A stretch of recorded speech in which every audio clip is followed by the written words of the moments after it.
Life on the Mississippi by Mark Twain. Chapter 32. The Disposal of a Bonanza. "Such was Ritter's narrative," said I to my two friends.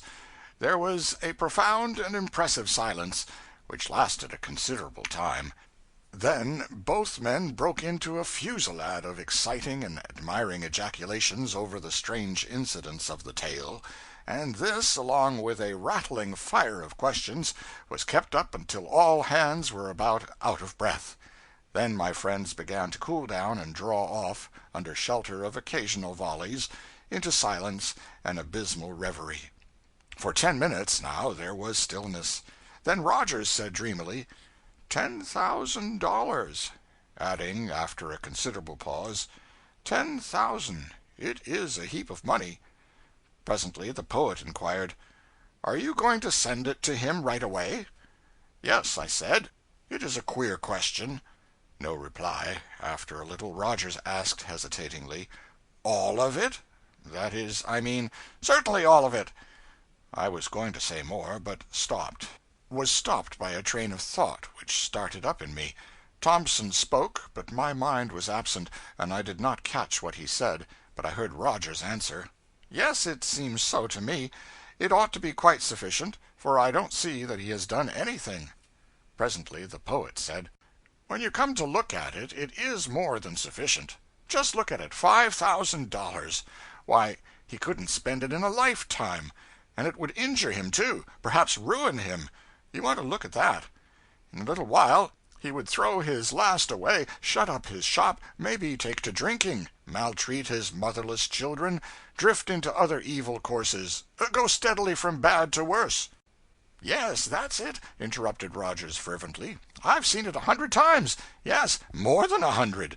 You put money into the hands of a man like that if you want to destroy him, that's all. Just put money into his hands. It's all you've got to do. And if it don't pull him down and take all the usefulness out of him, and all the self-respect and everything, well, then I don't know human nature. Ain't that so, Thompson? And even if we were to give him a third of it, why, in less than 6 months—" "Less than 6 weeks, you'd better say," said I, warming up and breaking in. "Unless he had that $3,000 in safe hands where he couldn't touch it, he would no more last you 6 weeks than—" "Of course he wouldn't," said Thompson. "I've edited books for that kind of people, and the moment they get their hands on the royalty, maybe it's 3,000, maybe it's 2,000. What business has that shoemaker with $2,000, I should like to know?" broke in Rogers earnestly. "A man perhaps perfectly contented now, there in Mannheim, surrounded by his own class, eating his bread with the appetite which laborious industry alone can give, enjoying his humble life, honest, upright, pure in heart, and blessed. Yes, I say blessed. Blessed above all the myriads that go in silk attire and walk the empty artificial round of social folly. But just you put that temptation before him once, just you lay $1,500 before a man like that, and say—" "1,500 devils!" cried I. 500 would rot his principles, paralyze his industry, drag him to the rum shop, thence to the gutter, thence to the almshouse, thence to—" "Why put upon yourself this crime, gentlemen?" interrupted the poet earnestly and appealingly. "He is happy where he is, and as he is. Every sentiment of honor, every sentiment of charity, every sentiment of high and sacred benevolence warns us, beseeches us, commands us to leave him undisturbed. That is real friendship. That is true friendship. We could follow other courses that would be more showy, but none that would be so truly kind and wise, depend upon it." After some further talk, it became evident that each of us, down in his heart, felt some misgivings over this settlement of the matter. It was manifest that we all felt that we ought to send the poor shoemaker something. There was long and thoughtful discussion of this point, and we finally decided to send him a chromo. Well, now that everything seemed to be arranged satisfactorily to everybody concerned, a new trouble broke out.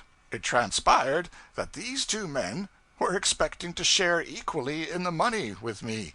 That was not my idea. I said that if they got half of it between them they might consider themselves lucky. Rogers said, Who would have had any if it hadn't been for me? I flung out the first hint, but for that it would all have gone to the shoemaker. Thompson said that he was thinking of the thing himself at the very moment that Rogers had originally spoken. I retorted that the idea would have occurred to me plenty soon enough, and without anybody's help. I was slow about thinking, maybe, but I was sure. This matter warmed up into a quarrel, then into a fight, and each man got pretty badly battered. As soon as I had got myself mended up, after a fashion, I ascended to the hurricane deck in a pretty sour humor. I found Captain McCord there, and said, as pleasantly as my humor would permit, "I have come to say good-bye, Captain. I wish to go ashore at Napoleon."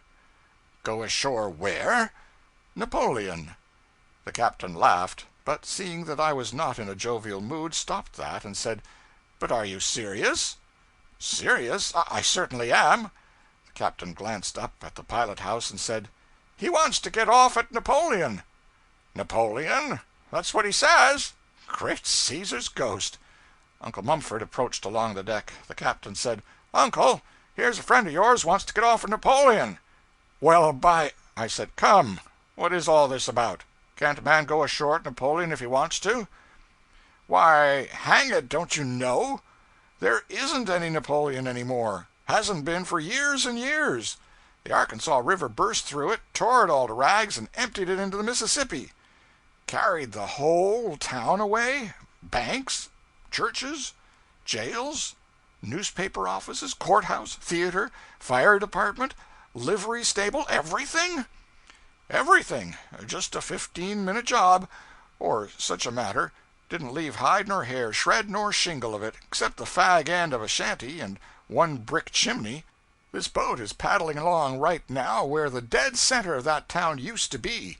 Yonder is the brick chimney, all that's left of Napoleon. These dense woods on the right used to be a mile back of the town. Take a look behind you, upstream. Now you begin to recognize this country, don't you?" "Yes, I do recognize it now. It is the most wonderful thing I ever heard of.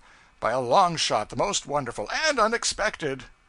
Mr. Thompson and Mr. Rogers had arrived, meantime, with satchels and umbrellas, and had silently listened to the captain's news. Thompson put a $50 in my hand, and said softly, "For my share of the chromo." Rogers followed suit. Yes, it was an astonishing thing to see the Mississippi rolling between unpeopled shores, and straight over the spot where I used to see a good big self-complacent town 20 years ago. Town that was county seat of a great and important county. Town with a big United States Marine Hospital. Town of innumerable fights, an inquest every day. Town where I had used to know the prettiest girl and the most accomplished in the whole Mississippi Valley. Town where we were handed the first printed news of the Pennsylvania's mournful disaster a quarter of a century ago. A town no more, swallowed up, vanished, gone to feed the fishes. Nothing left but a fragment of a shanty and a crumbling brick chimney. End of chapter 32.